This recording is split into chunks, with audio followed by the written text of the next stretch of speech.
有些时候，真相并不是摆在明面上的，而是藏在细节、眼神和语气之中。那天的访谈表面上只是一次例行的宣传活动，两位顶流并肩而坐，回答主持人的提问，气氛看似轻松。但对于真正的粉丝来说，这并不是一场单纯的聊天，而更像是一道暗号测验。只有那些长期关注他们的人，才能从只言片语中捕捉到微妙的情绪波动和彼此间无法言说的默契。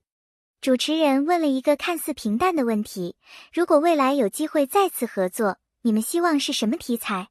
肖战微微一笑，眼神先落在桌面上，随后轻轻抬起，看向王一博。那一瞬间，摄像机几乎捕捉不到的，只有粉丝才懂的光。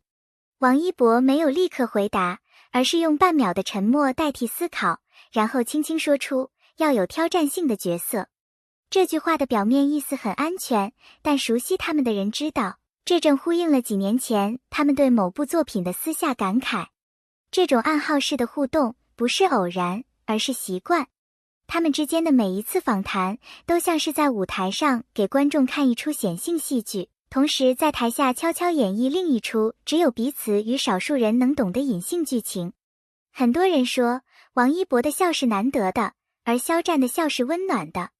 可当他们在访谈中彼此对视时，那笑意的温度会发生一种奇妙的化学反应，像是早已排练好的默契，但又带着一点不经意的自然。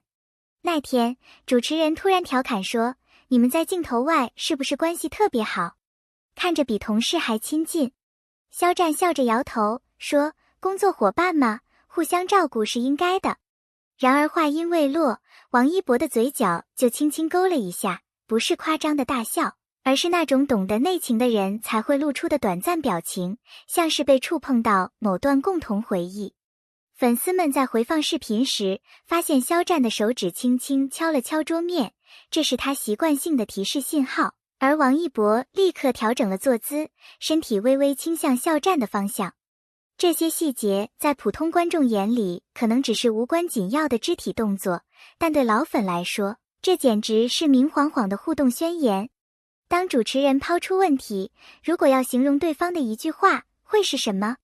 肖战沉默了2秒，说：“安静的人，心里有很多话。”王一博的眼神明显闪了一下，随后低声回应：“真诚的人，有时候太温柔。”看似简单的互夸，其实暗藏心思。熟悉他们的粉丝知道，安静的人这句话，其实是肖战在某次深夜对朋友提过的评价，而太温柔则是王一博在一次未公开的花絮中对肖战的感慨。这些话能在公开场合出现，不是巧合，更像是一种默契的提醒，即便外界风雨，他们对彼此的印象从未改变。访谈中最耐人寻味的，不是他们说了什么，而是他们没说的部分。王一博有一个习惯，当他在公开场合想要回应但又不想明说时，他会先看向对方的眼睛，然后迅速移开。而在那天的访谈里，这个动作出现了3次，而且全部发生在肖战说话的过程中。有一次尤其明显，肖战提到过去的合作经历时，说了句：“那时候大家都很拼。”王一博听到后，目光停留在肖战脸上足足1秒，然后低头喝水，嘴角轻轻上扬，像是在说：“我记得。”这种情绪的传递不需要文字，懂的人早已心领神会。尽管摄像机主要对准的是他们的上半身，但粉丝总会留意到那些被忽略的地方。在某一段回答的间隙，肖战的膝盖轻轻碰了碰王一博的腿，不是刻意，而像是一种潜意识的确认存在。而王一博没有躲开，甚至微微调整，让两人的距离保持在那种既不过分亲密又足够让人感到温暖的状态。更令人惊讶的是，台下休息片段的花絮中，有工作人员无意间拍到两人低声交谈，王一博伸手帮肖战整理了衣袖的褶皱。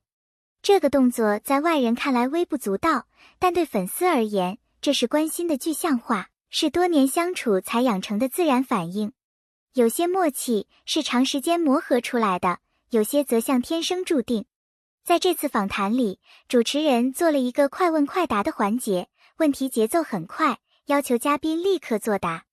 普通人面对这种节奏，很容易出现抢话、打断的情况，但王一博与肖战的配合却像排练过一样，一个人说完，另一个人立刻接上，中间没有任何重叠或尴尬的空隙。这不仅仅是熟悉，更是一种彼此读心的能力。粉丝在剪辑视频时甚至发现，有几道题目，王一博刚准备张口，肖战便轻轻侧头，像是提前知道他要说什么，于是顺势补充。而肖战回答问题时，王一博会用简短的或轻笑回应，节奏恰到好处。这种节拍感不是同事关系能轻易拥有的，他需要的是信任。有一个瞬间被许多资深粉丝疯狂截图，当主持人开玩笑问两人谁更爱吃甜食时，肖战迅速看向王一博，而王一博只是低下头笑。这个笑容持续了不到1秒，却带着明显的被揭穿感。粉丝们立刻想起，几年前在一个未公开的后台花絮中，肖战曾偷偷把甜点递给王一博，而后者嘴上说不要，却在下一秒悄悄接过。这一次的笑，不仅是回忆的共鸣，也是你接我短我也认的小小示弱。这样的细节，只有长期关注的人才会捕捉到，因为那1秒的情绪流动太快、太真。访谈中，有记者提到了一个颇为敏感的问题，你们私下多久会联系一次？肖战的回答很巧妙，看时间安排，但只要有事一定会联系。这句话乍听无害，但细细品味，却像是一种保留的坦白。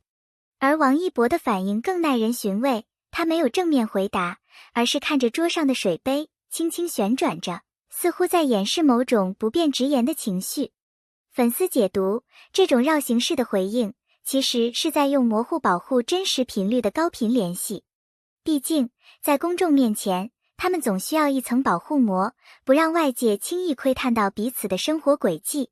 在一个轻松的游戏环节，主持人故意设计了一个冷笑话，想看两人的反应。肖战先是愣了2秒，然后爆笑出声。与此同时，王一博虽然没立刻笑，但看着肖战的笑容，他也忍不住跟着笑了出来。那种笑不是因为笑话，而是因为看见对方的快乐而快乐。这种情绪的传染性非常明显。肖战的笑声带着感染力，但能在第一时间被王一博接住的人，不是随便谁都可以。而这份笑的共鸣，就像是生活里无数次互相打趣、互相调节心情的缩影。